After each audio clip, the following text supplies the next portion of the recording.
குஞ்சுகளோடு மேய்ந்து கொண்டிருக்கிற ஒரு கோழியை நீங்க கவனிச்சு பாருங்க, ரொம்ப ஆச்சரியப்படுவீங்க. அந்த கோழி என்ன செய்யும்னா, வானத்துல 4 திசைகள்ல கவனித்து கொண்டே இருக்கும்.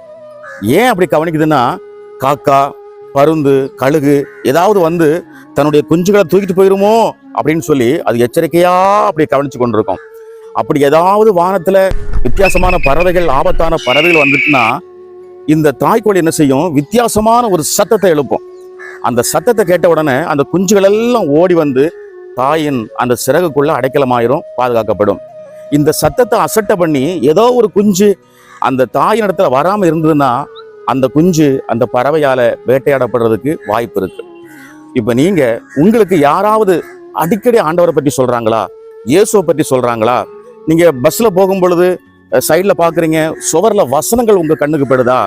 அதிகமா வசனங்கள் உங்களோடு இடைப்படுதா? வண்டியில போறீங்க, முன்னால உள்ள வாகனத்துல வசனம் எழுதிருக்குதா? அந்த வசனம் உங்க உள்ளத்தை தொடுதா? அல்லது நீங்க செல்போனை ஆன் பண்றீங்க, யாரோ ஒரு ஊழியக்காரங்க இயேசுவை பற்றி சொல்றாங்களா? இதுக்கெல்லாம் என்ன அடையாளம் தெரியுமா? இயேசு உங்களை அழைக்கிறார். எதற்கு அழைக்கிறார்? உங்களுக்கு நிம்மதி தர, சமாதானம் தர, உங்களை பாதுகாக்க, உங்களை நல்லா வாழ வைக்கிறதுக்காக இயேசு உங்களை அழைப்பதற்கு அடையாளம் என்பதை நீங்க புரிந்து தாமதிக்காம எவ்வளவு சீக்கிரம் ஆண்டவரிடத்துல வந்து அடைக்கலமாகறீங்களோ, அவருடைய சிறகுக்குள்ள நீங்க வந்து புகுந்து கொள்றீங்களோ, அந்த அளவுக்கு உங்களுக்கு பாதுகாப்பு, நன்மை, ஆசீர்வாதம் எல்லாம் வந்து சேரும். தாமதிக்காதீங்க. இப்படிப்பட்ட அடையாளங்கள் உங்களுக்கு தெரிஞ்சதுன்னா உடனே ஓடிவாங்க. கர்த்தர் உங்களை சேர்த்துக் கொள்வார்.